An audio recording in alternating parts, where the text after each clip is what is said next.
What's up, everyone? Welcome back to the Miss Teen Crypto Show. I hope everybody is doing well today. I'm your host, Randi Hipper, back at it today. I feel some good energy. If you guys are here, you're new to the channel, or here regularly, it's nice to see you. Make sure you like, subscribe, share this stream out with friends because there's so much good information that's going to be shared today. Thank you again to everyone in the chat. Great to see you. I want to waste no time. I want to talk to today's amazing guest, a third-time guest on the show because he's so cool. The one and only Charlie Lee. Welcome to the show. How are you doing? Good, Randy. Thanks for having me.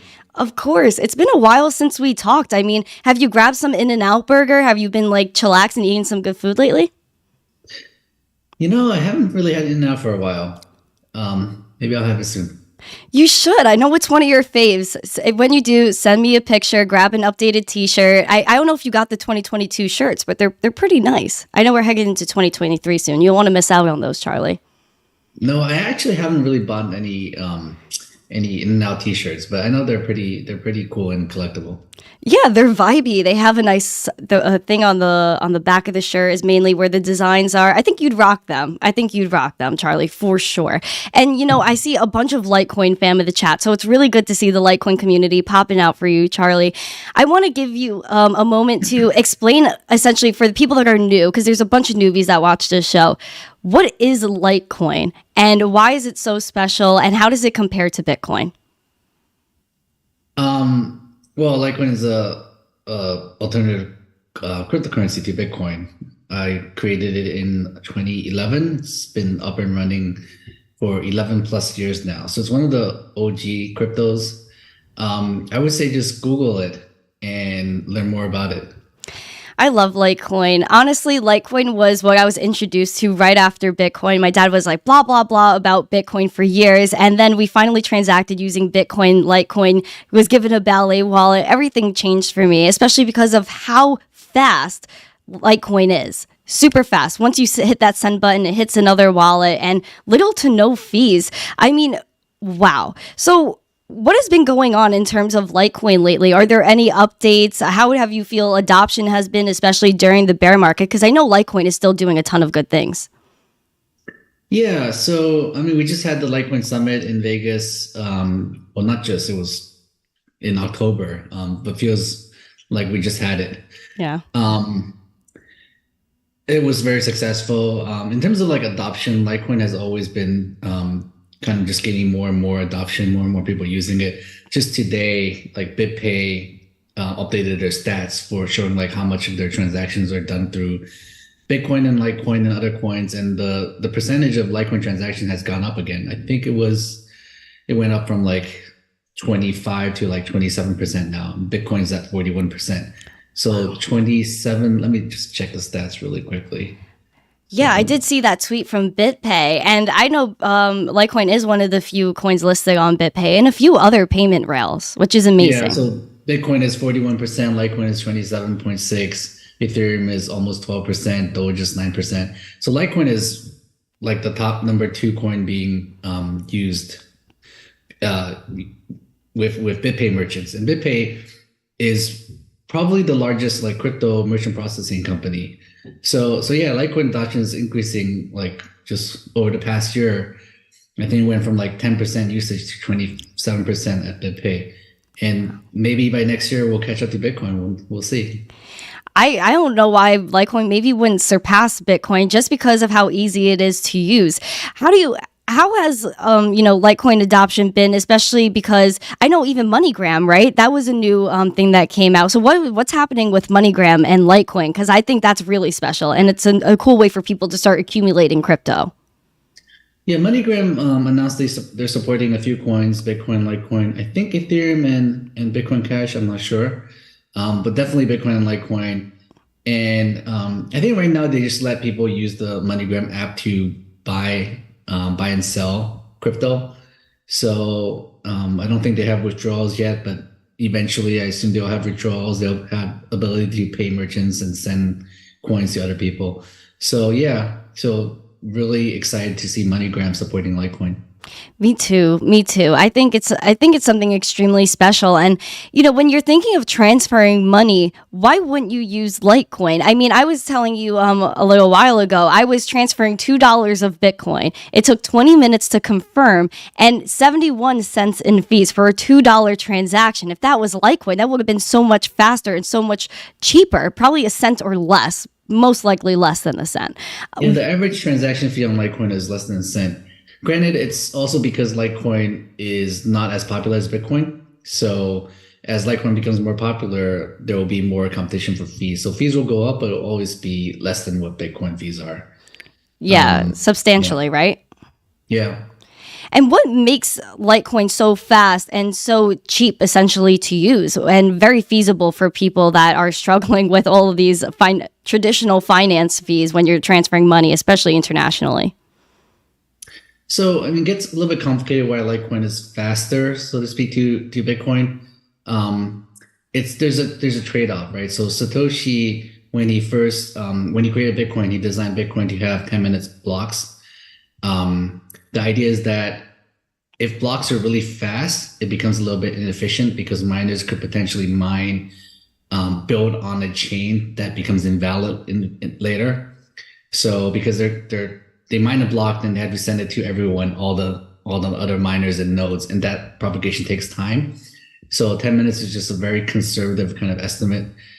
And so for Litecoin, it's 2.5 minutes, 4 times faster. So the trade-off is potentially there may be some inefficiency where there's more orphaning of blocks, but we're not seeing like a lot of that. So I think the trade-off is worth it. So with 2.5 minutes, transactions confirm faster. I love that. And, I know that a lot of people are, comparing proof of work versus proof of stake. And proof of work is, I think, a great algorithm.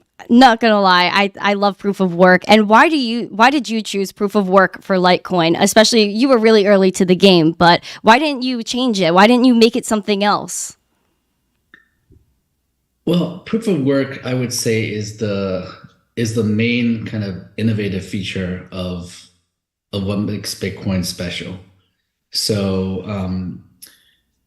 it's what makes Bitcoin decentralized. It's actually what makes everything actually work. So I wasn't going to change it to something else because proof of work is one of the big things that makes Bitcoin great, good, sound money, and that's what I wanted Litecoin to be also. I think it's especially important to emphasize the part about sound money. What is it about Litecoin that makes it sound money? And why is that something we need at this point in time, especially this point in time? Well, as you see, like the fiat money has been kind of inflated away over the past 100 years. Even like the past 2 years, the stat is pretty crazy how much money was printed in the past 2 years. With Bitcoin and Litecoin, you can't do that, right? There's a fixed inflation schedule and no one can change it. And that's the beauty of it. So there's a fixed supply and yeah, so your purchasing power won't be inflated away by a company or a government or anyone else. Yeah, the other part about sound money is you can use money without anyone saying you can't, right? It's censorship resistant, and that's what decentralization gives you, right? So that's really important. Where it's your money, you can spend however you want without anyone being able to block you. You touched on really two great points: inflation and censorship resistance. We're at a point in time where, especially on Twitter, we're seeing this surgence of freedom of speech. And what else represents freedom of speech more than proof of work, than things like Bitcoin, Litecoin? It's really important. And I'm happy that, Bitcoin and Litecoin are supporting that. And speaking of inflation, I'm seeing inflation more than ever before. I don't know about you, but a steak, I think it was a T-bone steak, one steak, Charlie, from the butcher, $43. Is it like that by you? Are you seeing like rapid, crazy inflation? Yeah, things are just. I mean, everyone's feeling it. Everything is just a lot more expensive. You go out for lunch and it could cost like $50, like $30 a person for like a really nothing special lunch. Yeah. Um, yeah, it used to be where $10 is enough to get you a meal. Yeah, I mean it's everyone's feeling it in their pocketbooks. And what I like about Bitcoin and Litecoin is that there is a halving too. And I know there's something that that's something I wanted to bring up. When is Litecoin's halving? And for people that are new to crypto and may not have heard of a halving, what is a halving? So it's the inflation schedule kind of that was set out by Satoshi. So every 4 years, the number of block rewards per block gets cut in half, and this is how kind of Satoshi designed it so that the total number of bitcoins approaches 21 million and never goes over. And for Litecoin, it's 84 million Litecoins after a few hundred years. So every 4 years, the block rewards get cut in half. So yeah, that puts like people think about miners mining these block rewards. They have pressure to sell the coins right away to pay off the electricity costs, Hmm. right? Because miners have a cost of creating the coins. So there's always this constant sell pressure from miners. Every time they mine a coin, they mine some coins, they have to sell. So when the block rewards get cut in half, then the sell pressure gets cut in half. So um, likely the price will go up if the sell pressure gets cut in half. And a lot of times people, knowing that this will happen, would buy the coin like before the halving. So you'll see the price go up before the halving. And it becomes a self-fulfilling prophecy. So people talk about the halving all the time and talking about how Litecoin's halving is coming up next year. So Yeah, yeah. isn't it August of 2023, I want to say? I think I heard. I know it's Let pretty. me I look it know it. up. Yeah, I know it's pretty Oh, soon. But I think Litecoin, I've been seeing it do pretty well price action wise, and I don't I know, like, it's not cool to really talk about price action because honestly that's not what matters. But I have been seeing Litecoin do some pretty spicy price action, really outperforming a lot of other coins, even Bitcoin. And I forgot the exact time frame, but it is outperforming Bitcoin by quite a bit. And I can't wait to see what happens after the halving because now there's so many more people in crypto than there were before. How do you think this cycle that we're going through right now, especially this bear market, compares to other bear markets you've been through? Because you've pretty much been here since what, 2013 is when you went all in on crypto. And I know you were in crypto before that. yeah. So speaking of like price, I just remember that at the Litecoin Summit in October, the price was around $50. Mm-hmm. And we're up like 50% plus since then. And this is after the FTX blow up. And True. not many coins are actually up since October because of FTX. So Litecoin has really outperformed like pretty much every other coin out there, um, which is great. But like you said, we're not really focused on price. But it's also because adoption has been going strong for Litecoin this year. Absolutely. And there's so many, I've noticed, like, I think there's more miners that are joining in. A lot of people are really jumping in and supporting Litecoin, especially I remember when Mimblewimble was kind of being implemented and everyone was jumping in on that. Do you want to actually mention Mimblewimble a little bit, talk about what Mimblewimble is and how that kind of impacts Litecoin and what it does? Sure. Before I talk about that, also it's great that Litecoin hash rate has been going Yes. up pretty consistently. So it's the hash rate is really it's at an all-time high. Whereas like some coins like even Bitcoin hash rate has dropped recently. I mean the price for Bitcoin is really quite low. I looked at recently there was I think a study on like the average cost of mining a Bitcoin, like in terms of electricity costs, it's actually quite a bit higher than the current price of Bitcoin. I think it's over like $20,000. Wow. So a lot of miners are actually losing money mining Bitcoin right now. So that's why they're turning off their mining equipment, and that's why the hash rate is going down, causing the difficulty to go down. And that's what we're seeing with Bitcoin. But whereas with Litecoin, with the help of merge mining with Dogecoin, it's been very, very profitable for miners mining Litecoin and Dogecoin together. and the hash rate has gone up. And I know, there was a little bit of a tiff about Bitcoin hash rate and Litecoin hash rate. Why isn't Litecoin hash rate as high as Bitcoin's? And is that a good thing or a bad thing? Um, Because I know there's a difference, and I know there's a reason why for that. But yeah, actually, speaking of that, there's a tweet today by a Bitcoin person showing a chart of like Bitcoin hash rate versus every other coin's hash rate, and how Bitcoin hash rate is owns like 90 some percent of the total hash rate. And that's just like kind of silly when you're comparing hash rate for coins using different algorithms. So Bitcoin uses SHA-256 for hashing. Litecoin, Dogecoin uses script for hashing, and Litecoin is has lower hash rate because it's uses a different algorithm. It takes more work to produce a Litecoin hash than it does to produce a Bitcoin hash. It's like it's like comparing how high you can jump on Earth versus on the moon, yeah. right? They have different gravity, so yeah, you can jump higher on the moon. Does that make you the world record high jumper? No, because you're comparing different things. So yeah, so it's kind of silly to compare hash rate. It's better to compare kind of electricity cost, electricity usage, or cost of mining, like rewards for miners. And granted, when you do make that comparison, Litecoin is much less than Bitcoin, and Yeah. it's basically, I mean, market cap is a good kind of comparison. Right? Litecoin is much smaller than Bitcoin, so it's paying out less to miners. So there's less security on Litecoin, but it's also securing a smaller network than Bitcoin. Yeah, which makes sense because as the network grows, Litecoin's going to scale to that.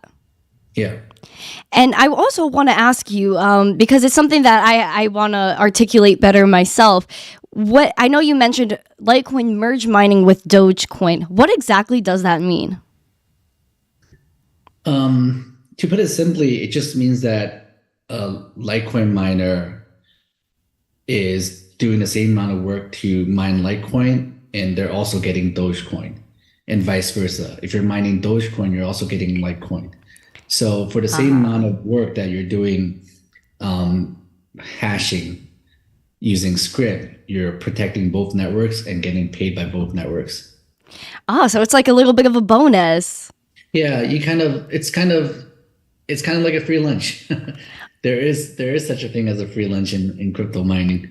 Wow, I like that. So, why did this actually happen? Why did Doge end up kind of merge mining with Litecoin? What was the story behind that?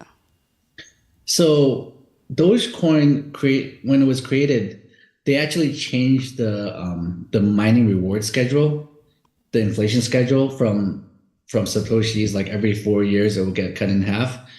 Um, so to step back, the reason why the reward is set that way is to give Bitcoin enough time to grow, right? If the block rewards get cut too quickly, it will become less and less secure, right? The idea is that transaction fees will overtake the block rewards as the major kind of reward for miners to secure the network.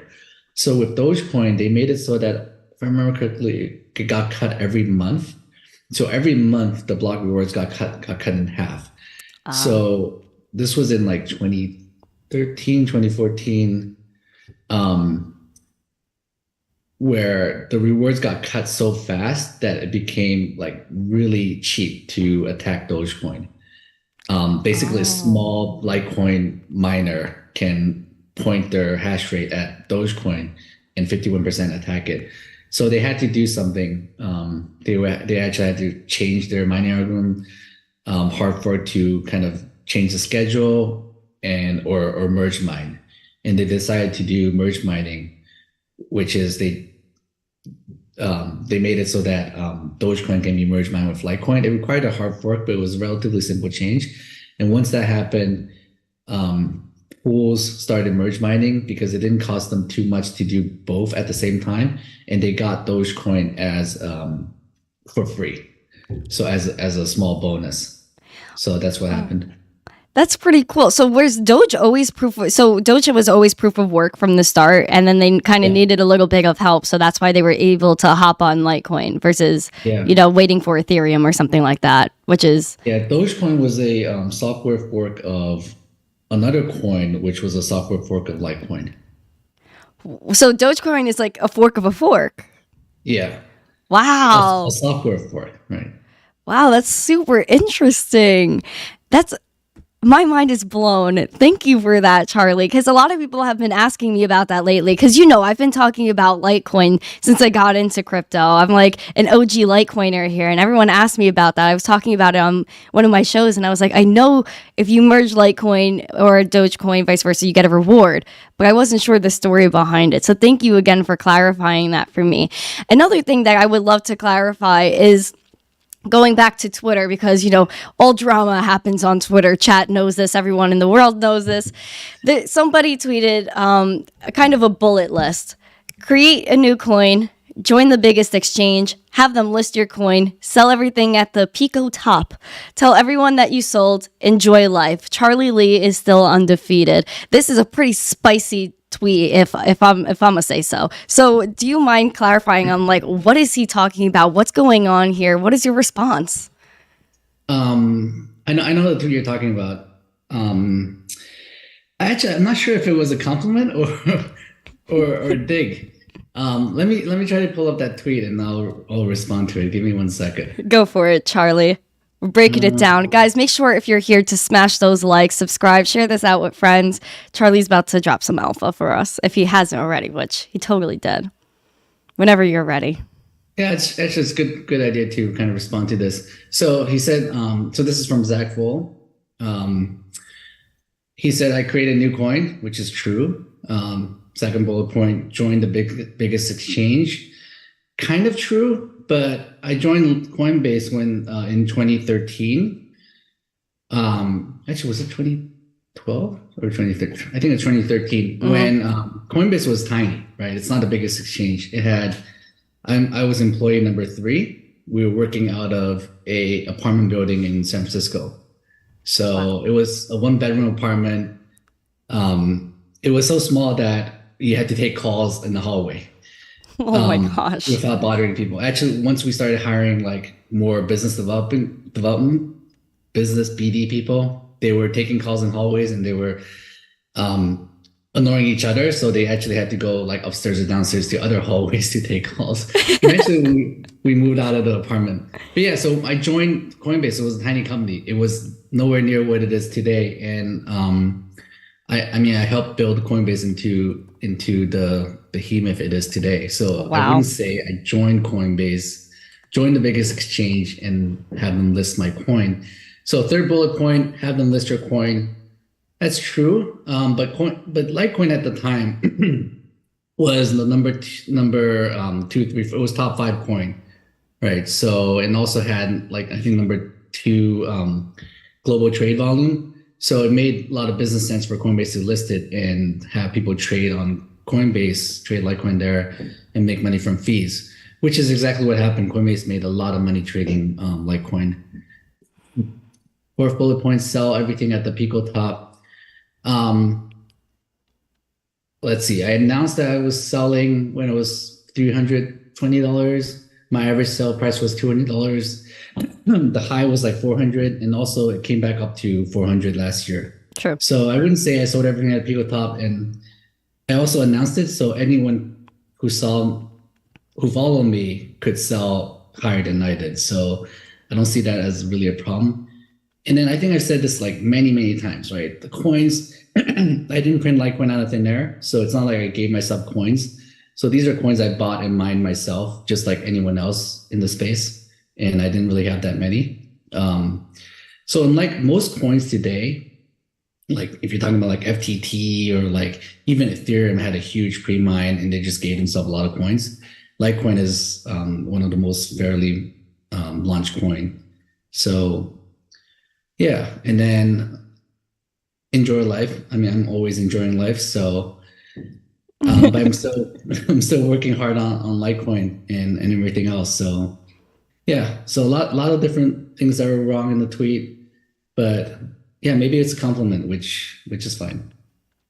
I mean, it better be, or else me and this exact guy are gonna have to chat. I mean, listen, I don't know. You didn't sell at the top, and I don't know why people keep bringing that up because it's simply untrue. I think it's just something that people need to have a little bit of something to try to diss something that's successful that doesn't have any issues. And that's another thing we could point out.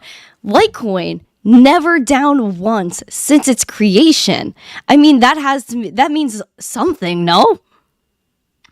Yeah. I mean, it's the uptime of Litecoin is incredible in terms of even Bitcoin has been down in terms of yeah, due to a bug, right? So yeah, just 11 plus years of zero downtime is something I'm really, really proud of. And which was something that I was really kind of scared of when we launched MWeb. Right? Yeah. When MWeb activated, I was like, fingers crossed this doesn't take Litecoin down. And it's definitely a risk when you're kind of doing a big upgrade. I mean, things could go wrong unexpectedly, and then we would have to roll back or undo or whatever it is. It would be it would suck. But yeah, so it was kind of nerve wracking to make sure we do the upgrade without problems. And luckily, nothing major happened, and it was a very smooth upgrade. Man, I remember when MWeb was first coming out. I'm telling you, Charlie, I love being a part of this and everything Litecoin because it's just watching history unfold. This is literal history. MWeb is super important, and I think people are really underestimating it. And I think, once, of course, it gets added to more wallets, the adoption is going to grow exponentially. What is MWeb? How long have you guys been working on it, and what essentially does it do? Yeah. So MWeb, I'll explain it, but the kind of in the future, like people don't need to know about MWeb, right? I agree. Like people should be using Litecoin, Bitcoin, or money without knowing about how everything works. So the details about MWeb is the idea is that it makes Litecoin more fungible and more private. So fungibility is something that's really needed for money. And what I mean by that is you should be able to spend money without worrying about which coin you use. It's true today with dollar bills. If you go to a store, you pay $20 bill. It doesn't matter which $20 bill you pull out. But it's not true with Bitcoin and Litecoin before MWeb, because coins have history without any privacies. Everything's on the blockchain. You can see everything. So if you this is like way back when with Coinbase, you hear story about people sending coins to Coinbase from a darknet marketplace. Yeah. And then Coinbase sees that it came from a darknet marketplace and kind of ban the user because they don't want to upset the regulators. They don't want to service someone that is using something that regulators may not like. And that's just not great for money, right? If I'm giving you $20 bill, people say every bill has like trace amount of cocaine on it, right? And you don't want people you don't want the merchants to say, okay, there's cocaine on this bill, I won't accept it. And that's just not cool for money. So that's what we're working on with improving Litecoin, is just to make it more fungible. And MWeb is using technology called Mimblewimble, which makes the amount of coins that you're sending not visible to anyone else except for the sender and the recipient, just so that it gives you some form of financial privacy, which is very important.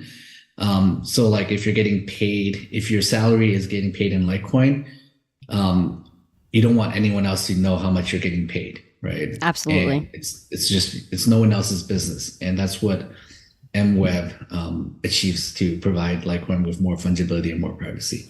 Yes, we need privacy. I love how transparent the blockchain is. However, we do need to be able to transact freely, yet in a way that not everybody in the whole world knows about. I mean, man, privacy is so important. So friends, please look into the MWeb functionality. I know in the future it's going to be super easy. Like you'll go on your wallet and click like MWeb button and be able to use it. It's going to be super simple. How? Well, it should be more simple than that, right? It should Yeah. be that, let's say you scan a QR code, right? It doesn't matter if it's an MWeb address or regular address. Like as a sender, you don't care, you don't need to know, and you can just your wallet would just support Ether and send coins accordingly.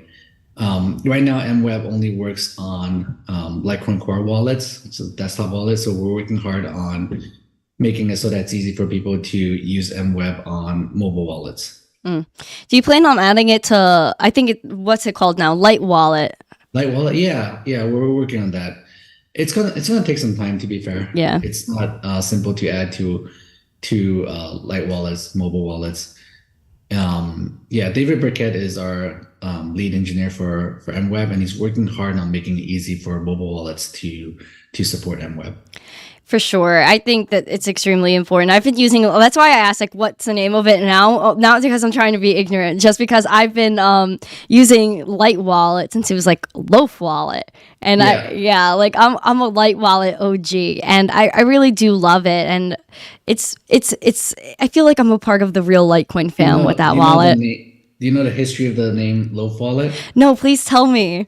So Loaf Wallet is a fork of Bread Wallet. Have you heard of Bread Wallet? No, there's a Bread Wallet?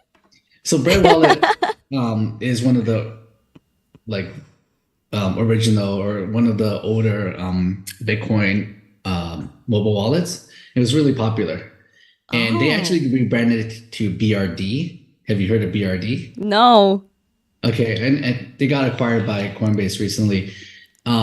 So the original developer of Loaf Wallet forked from Bread Wallet and called it Loaf Wallet, right? B for Bitcoin, L for Litecoin.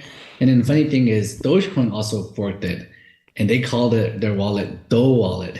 Oh my gosh, that's so cute. So there was Bread Wallet, Loaf Wallet, and Dough Wallet. And then after like Bread Wallet rebranded to BRD, we figured Loaf Wallet is kind of confusing for a lot of people. So we rebranded to Light Wallet, and it's Light Wallet ever since. Yeah. Wow. So there's bread, loaf, and dough. I think that's so cute. So Light Wallet, I like it now. And I think also the Litecoin card. We got to talk about the Litecoin card too, because I think that's a great way for people to start spending their Litecoin. You could just get a Visa card and go to whatever store you're going to go to anyway and pay with Litecoin. Yeah. So it's cool, right? The best part is that you fund it with Litecoin, and Litecoin gets converted to US dollar. I actually have it right here. Like, can you see? Oh yeah, look at that! It's so clean. Yeah. I love it. I won't show you my card number on air. Oh no! Imagine. The Litecoin gets converted to US dollar, and the merchant gets US dollar payment, and it does that on the fly. It's also there's no fees on it. It's cool, and we're working on launching it in other countries in Europe. So nice. Stay tuned. Wow. Really quickly, really soon. Some so alpha. Right now it's US only, but we're expanding to other territories. Alpha, guys. We should, hopefully one day we could custom make our own Litecoin cards and make, like Cash App does. That would be super sick. I really do love that. I think it's a great way to onboard people. People ask me all the time, how do I spend my crypto? How do I do this? How do I do that? I always throw the Litecoin card out there because it's not easy. Let me freeze that. It's not hard to sign up. It's super easy to use. I've used it myself. The KYC process isn't even bad. So definitely a fan of the Litecoin card. You could go and buy your breads with it. Are you a bread person, Charlie? Do you like to eat bread? I do. Yeah.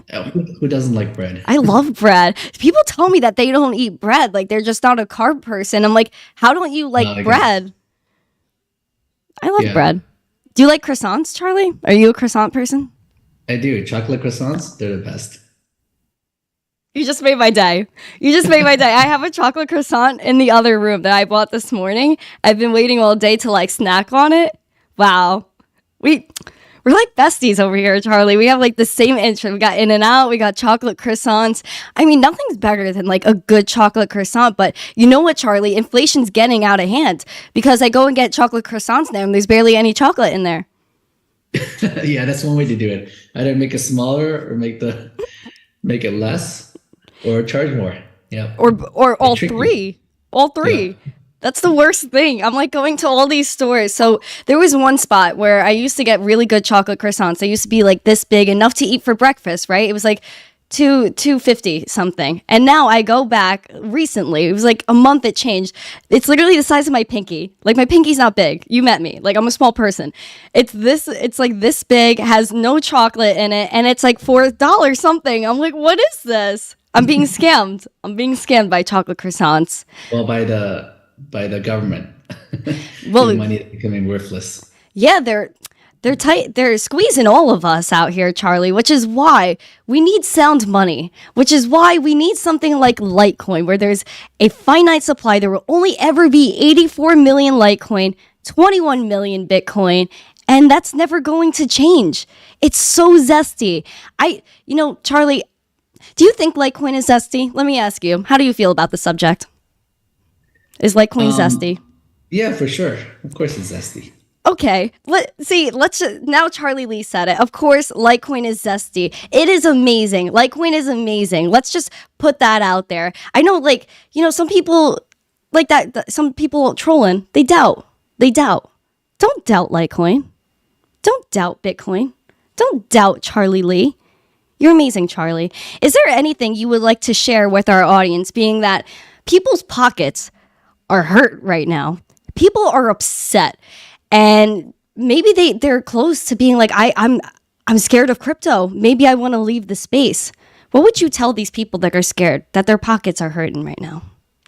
It's kind of unfortunate this FTX incident happened because Yep. it feels very similar to kind of Mt. Gox in 2012, 2013.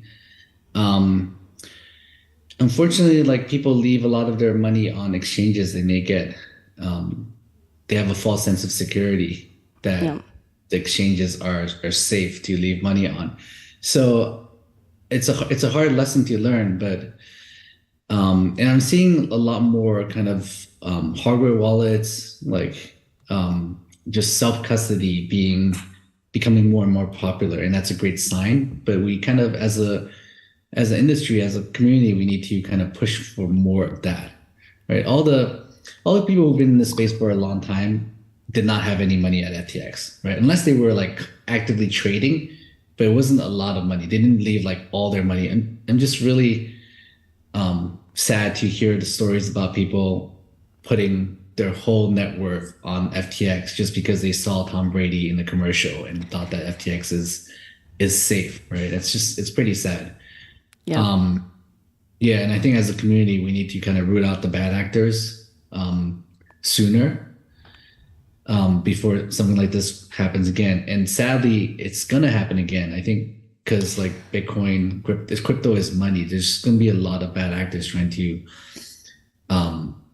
steal or take advantage of other people. It's kind of unfortunate, but we have to do more.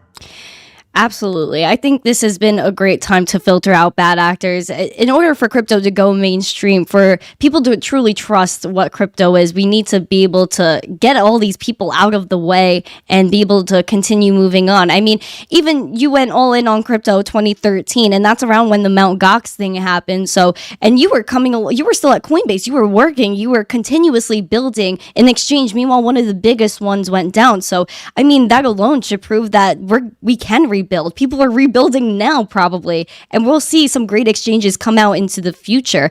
I don't know. Do you have anything else you want to say about, exchanges or just like life, croissants and In-N-Out Burger? Is there anything else you would like to leave our audience with before we head out? Yeah, I guess I can give you a story about like Mt. Gox, right? I didn't have any money in Mt. Gox because I saw like they were having withdrawal issues, and having withdrawal issues is a big sign something's wrong. They also had a flash crash where Bitcoin like dropped to like 2 pennies, and just shows that their tech is pretty bad. when I was at Coinbase, Coinbase was previously using Mt. Gox as an exchange. So before Coinbase launched its own exchange, we were using other exchanges like Mt. Gox, Bitfinex, Bitstamp to get coins, to buy and sell coins, right? If a customer goes on Coinbase, buys 10 Bitcoins, we have to go out to an exchange to buy the 10 Bitcoins. So we were using Mt. Gox for that. And then one day, Fred, the co-founder of Coinbase, saw that Mt. Gox, the account on Mt. Gox had like twice as much money, like US dollar, as what he expected. Basically, they just like doubled our money, which is like millions of dollars. Okay, we're talking about like maybe $1 or $2 million. So we just like they doubled our money, and that's just a bad sign that they would do something. They would make such a big mistake. So what Fred did was he basically decided at that point that this is not an exchange that we can trust anymore. So he took what actually belonged to Coinbase out and left the extra money in the account and basically said buy and close and stop using it. And then soon after, Mt. Gox imploded. Whoa, that's a great story. So you guys saw it from a mile away. How did you, because you were using Mt. Gox a lot, you just kept using other exchanges at that point, or? Yeah, we switched to Bitfinex, Bitstamp. I think those were the other two big ones back then. Wow. So what do you think of proof of reserves and what's going on now? Do you think that's something that's needed in this space, or do you think this is just like a Band-Aid, a temporary fix? No, I think it's good. So some of the proof of reserves are not really that strong. So you kind of need to show how many coins you have, and also prove, and also what your liability is, right? So you need both, right? And you have to do it in such a way where you're not exposing how much everyone owns, right? So you can do it you can use cryptography to accomplish this, where using like Merkle trees, where if I'm a client of, let's say, Coinbase, I can see that they have whatever, $1 billion worth of Bitcoin, let's say. And then I can see that my balance, the number of Bitcoins I have is accounted for in that $1 billion. So every customer can go in and check to see that their coins are actually in that tree of coins. Ooh. And then that way you can prove that they have the coins. But of course, potentially they could have customers that don't check and it could fall through the cracks. But this is as good as you can get in terms of proving your reserves. So you kind of need something very robust like that. And I think 1 or 2 exchanges are actually doing that. So I'm glad to see more and more exchanges doing proof of reserve and proof of liability. But that's not kind of enough, because they could still like be bankrupt, right? They can still like owe a lot of money. Yeah. You never know. At least you know that your funds are still there, but at that time, but it could not be there. If they owe a lot of money, they could take the coins and like pay it out and then go bankrupt, and you're in the same position, right? But at least at one point in time, you know they're okay. At one point in time. Yeah, I 100% I'm with you. It prevented the FTX issue, because FTX did not have anything. Bitcoin, Ethereum, and Litecoin that they claim to have, like not even close, right? So they couldn't do proof of reserve for sure. Yeah, that was just a deep hole. I've been covering on the Daily Zest. It's been absolutely crazy. They wanted to hand out like another $100 million to Taylor Swift. Like, where was that even coming from when they didn't have money to begin with? It's just a rabbit hole that like it's a mess. And I'm happy that this all happened. And my heart goes out to everyone that was affected. But I'm happy this happened, so that way they leave. They're gone now, and we could get rid of all these terrible people. And that way we could go mainstream and not have these issues. But Charlie, I could talk to you for hours. I really could. You're amazing. You're an amazing person. Thank you. Thank you for coming. I appreciate you. 3rd time on the show. And I can't wait for next time. I'm going to make you come on again. I'm just kidding. I won't make you. But like, if you agree, I'll have you. I'll have you. I'll definitely have you back. Thank you to everybody that came today. I appreciate you guys so much. If you are here still, please smash those likes, subscribe, share this out with friends, comment after this is over. Let me know if you enjoyed the show. Tune in tomorrow, 12 p.m. Eastern, The Daily Zest, breaking down the daily news. I will be here for you guys because I love every single one of you. Thank you for supporting me. And thank you for all the Litecoin fam that came out today. Have a great day, everyone. And as always, stay zesty. Peace.